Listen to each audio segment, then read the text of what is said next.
This is a very quick update.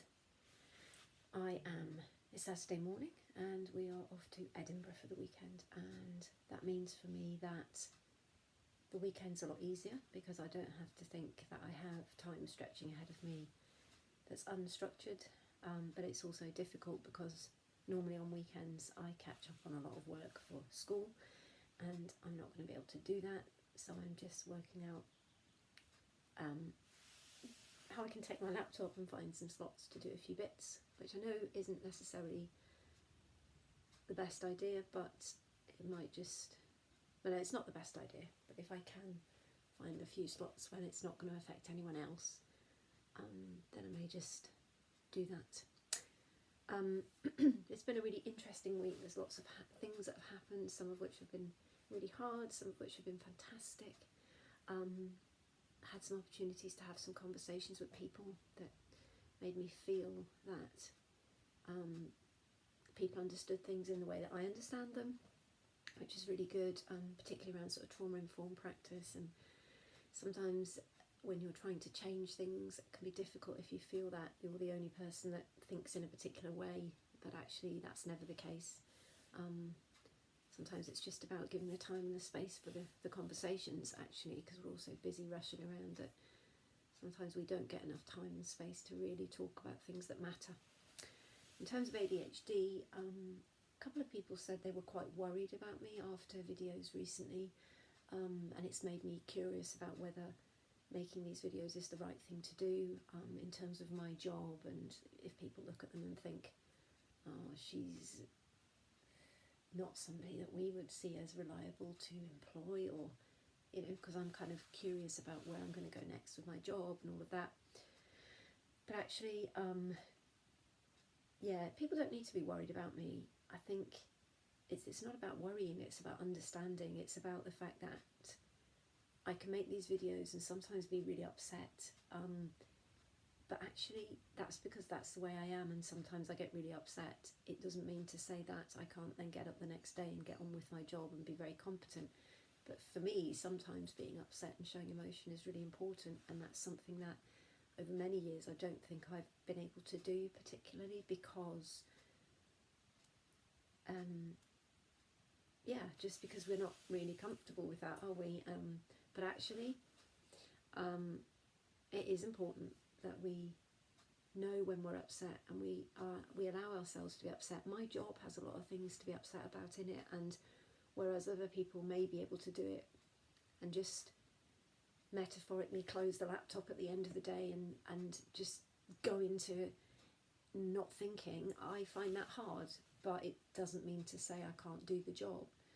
I need to find time to process when things have touched and affected me. And when you work in pupil support or child protection or things like that, inevitably you are working with things that are upsetting and distressing, and to pretend otherwise I think is problematic. But it's about allowing somehow a space and a time to allow yourself to be upset and to acknowledge that that's what it is, and then it doesn't sort of seep into other parts of your life.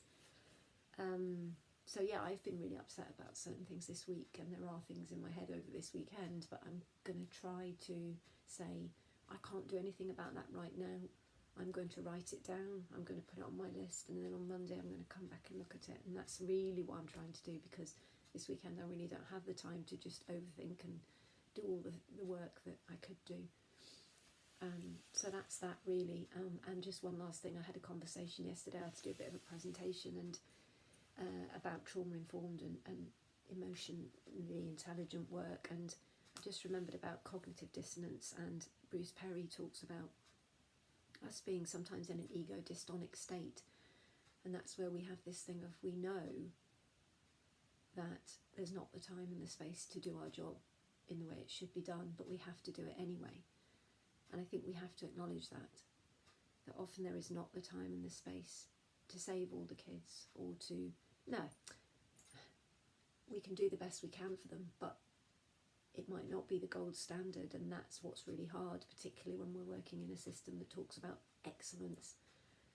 And I think it's about being curious about how we get rid of some of the things that we are doing in order that we can really focus on making the rhetoric a reality.